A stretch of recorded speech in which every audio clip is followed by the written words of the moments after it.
Okay, so let's go back into that beautiful, coherent place. Eyes closed, softening, lengthening your breath, dropping into your heart center, breathing a place of gratitude in there, a place of caring and compassion for yourself and others. A place of thanks. Breathing in and out of your heart and feeling how blessed that your life is, that you were here this weekend, that whatever it took to get you here, you've been in the arms and the heart of Spirit all weekend. And you've been in the wave of the love of family. You've given yourself this great gift. And you take it with you to the world to share when you leave. And in that love, and in the entourage that has been around us, the message from Kryon brings through the wisdom and the honoring that has always been given to us through the messages that he gives.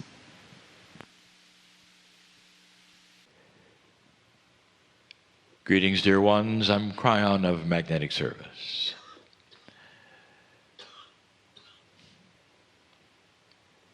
For all of these years,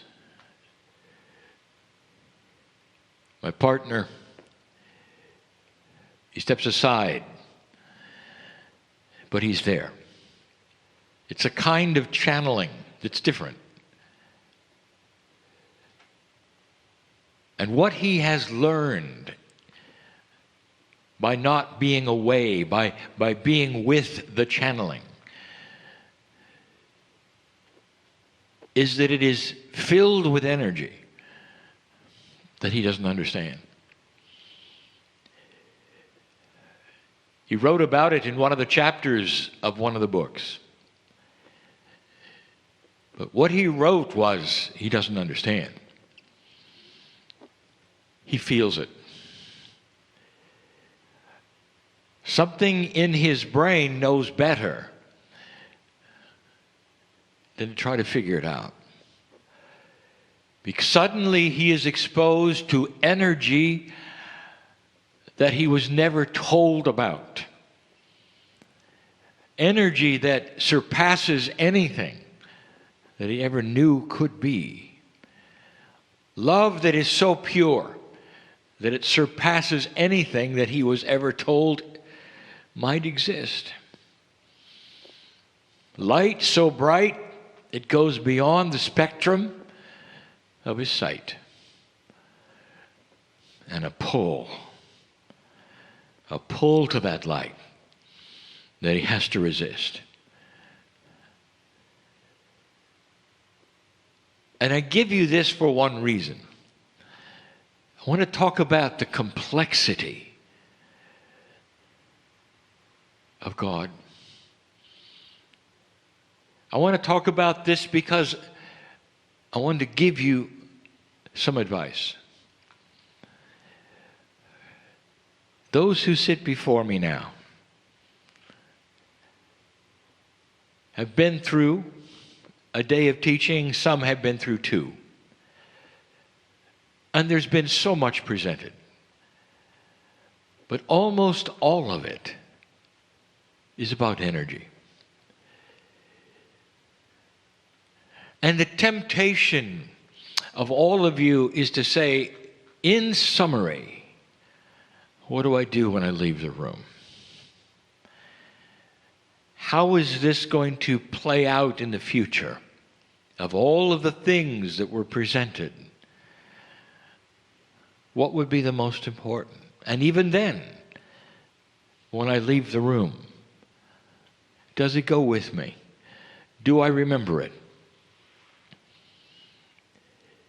There are some groups that have a countenance that are vastly different than others. Human beings gather together, culturally different. My partner has presented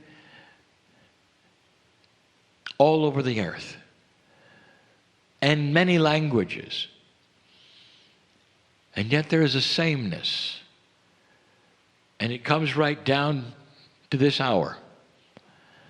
And the sameness is, what do you do with this energy?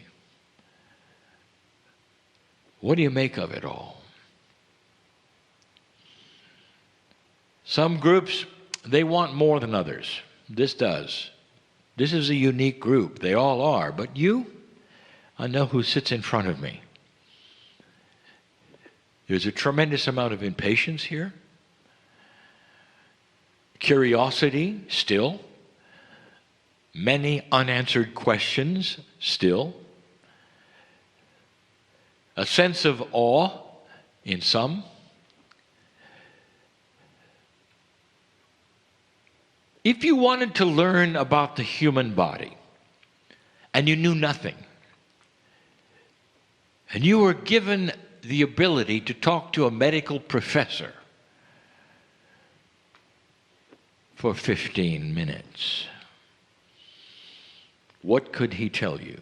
What could she tell you in 15 minutes about the incredible collection of hundreds of thousands of chemicals that react in millions of ways?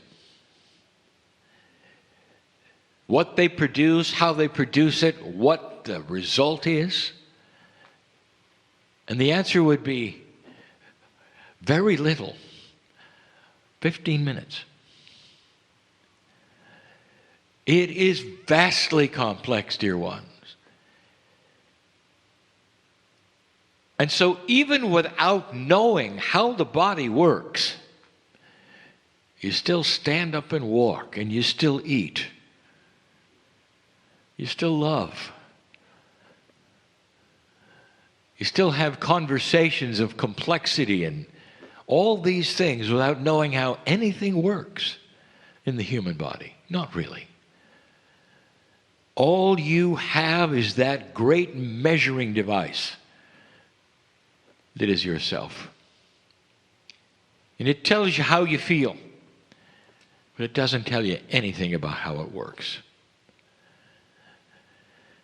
And where I'm going with this is I want you to relax for a moment while I tell you how complex God is. If it's true that God is in you, it means that the complexity of God is in you. Can you imagine something beyond even intelligence? It's not a word you can even use. Intelligence is a measure of what you think intelligence is.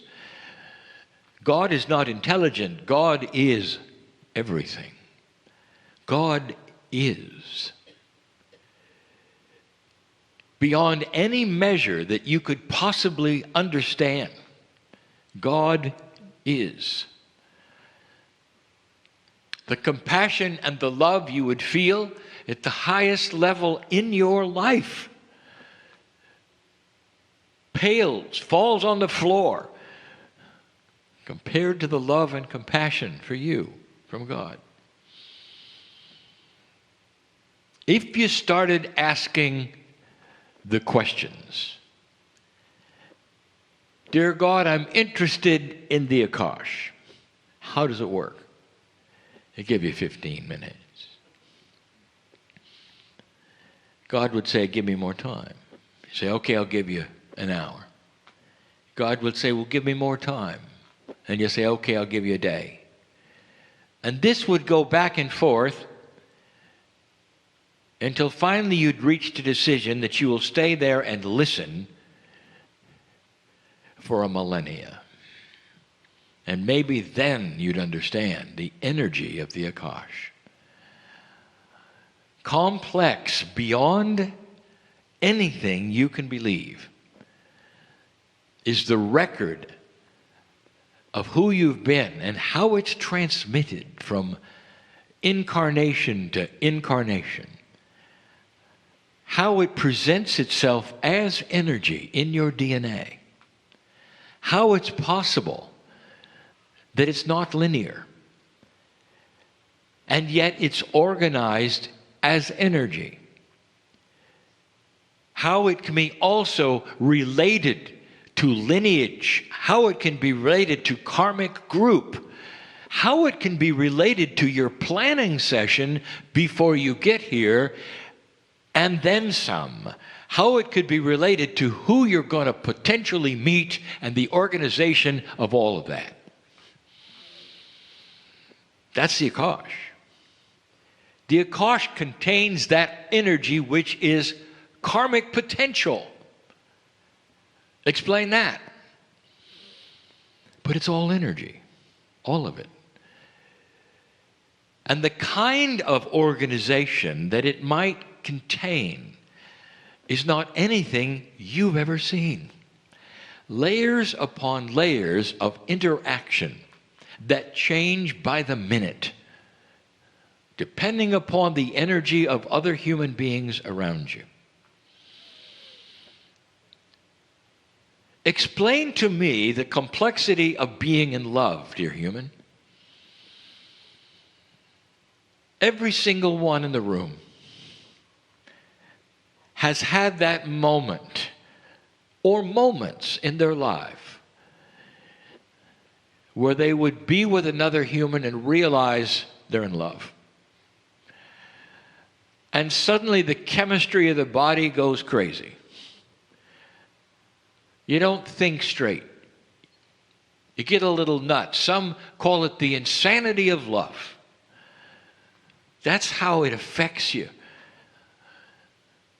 And that is just the enormity of one human's brain trying to figure out a source of energy that is overwhelming it. How many times have we brought up those feelings, Mother, of the first time you look at your infant, having emerged from you, given to you, opens its eyes, or not, and you look at that baby. Tell me how you feel. I'll give you 15 minutes. And you say, give me a year. And I'll fill books and books and books and books about how much I feel, how amazing this is. The process of birth, how astonishing those moments are to experience giving life, and how much love there is. Books and books and books and books. And all of that falls on the floor compared to the complexity of your soul. Where's your soul come from? Which one? And then we'll say, you mean I have more than one? No, you have pieces and parts, and we've told you that before. We've said part of your soul is on the other side of the veil, called the higher self. And the answer is, well, how much of it? Give me the percentage. I want to know some numbers, Kryon. But that's human. The human being wants to know the processes, the whys and hows, because it helps you to understand more about what you have. Extremely human. And it gets in the way. We could start to explain, but it wouldn't help, about what a soul is. Kryon, where is the soul in the human body? The answer, yes. There is no where, dear ones. That's you. That's you in 3 dimensions, with 3-dimensional rules, with 3-dimensional thinking, looking in the mirror at a face, asking a question that cannot be answered in 3 dimensions. There is no where. When you take a look at those things which are beyond 3 dimensions, you get out of the paradigm that you're used to, and then they don't make sense. There is no where with God. People have trouble with that. We've said this before. Why is it that your culture has no trouble with Santa Claus and all kinds of trouble with God?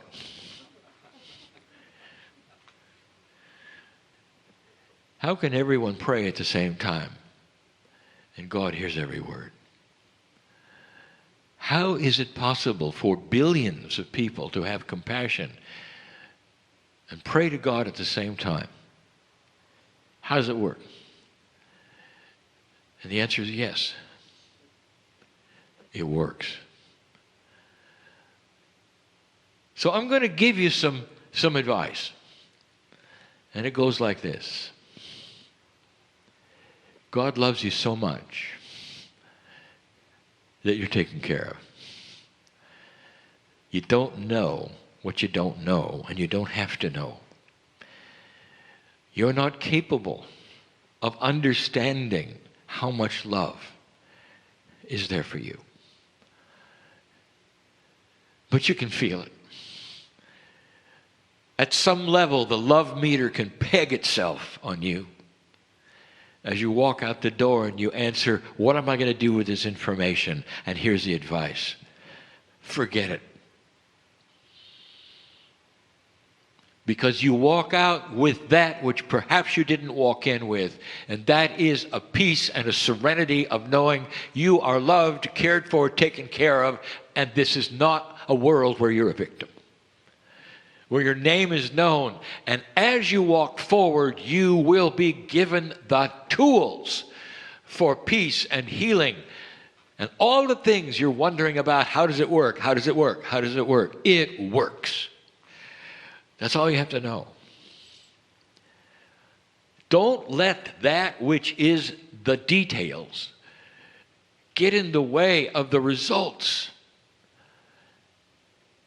Don't wait to figure out how vibration interacts with frequency and multidimensionality in order to bring things to a certain level of solution.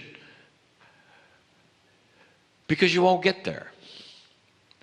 You don't have the tools yet, dear ones, to understand these things scientifically, intellectually, or even spiritually. Is it too much of a stretch to say that the creator of the universe is a bit beyond you at the moment, and yet lives in you? And that's what I want to tell you. Leave feeling that whatever you need is going to come forward when you need it. The tools are starting to become intuitive. The teaching, all linear. It helps you to understand one thing. You're not alone. There's more than you ever thought about who you are, who you think you are. There's more in the plan of your being here than you could ever imagine. Every single human on earth, a soul known by God, a system of free choice that says if you want to get together in coherence and look for that creator inside you, you will find it. Not only that, collectively, if you start getting together and asking the same questions, human nature will change. If the planet starts changing enough, history will disengage itself from the future. And you will see something that other planets have gone through. The beginning of a high vibrating human being. Eventually with a consciousness that is so high, if you saw it today, you would say, I met an angel. That's how high it can go in your body. The masters who walked this planet, the ones that had so much love, miracle upon miracle, in their human body, were showing you it's doable. You can contain it and have it. You can work, manipulate physics itself. You can have a coherence of peace on earth and beyond, and still be in the human body. There is so much here left to do. And the thing that you won't understand, because you don't understand the system, and you never will, really, while you're here, is beyond earth. It's how does what you do here affect the galaxy? There are strings everywhere, from here to everywhere, without the ability of being a place at all. The vibration that you create here affects the galaxies in ways you don't know. You never will know until you reach the other side of the veil and you remember. And you look and you say, how are we doing? How are we doing? And then the plan shows itself yet again in its glory, its splendor, its beauty, and its love. Don't let the minutiae bog you down.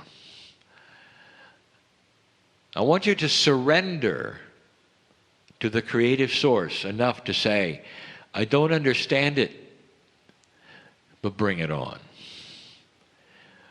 Love me so much that I won't care how it works. But show me every day that it does. And I'll calm down a little on how you're doing it. That's the advice. For those listening, for those in the room, to be still and know that you're God. To be still and let the things happen that want to. The physics that wants to bring you into coherence and healing and peace. Dropping the presets of the training, the biases that you've had, that you can't help, will start to drop one by one as you realize they're just things you were told. The truth is what you see and what you feel and who you are. Leave here differently than you came. As you participate, some of you, in the next lessons in this room and tomorrow, the plea is this: don't get hung up in what you think is there. Because the teachers are trying to disengage who do you think you are, in order to show you what is doable and who you really are. Magnificent in every way. This is the lesson of the day. It may sound like other lessons that I've given before, and ones I will give again. That's the theme. Love beyond measure, you are. Realize it. Claim it. And so it is.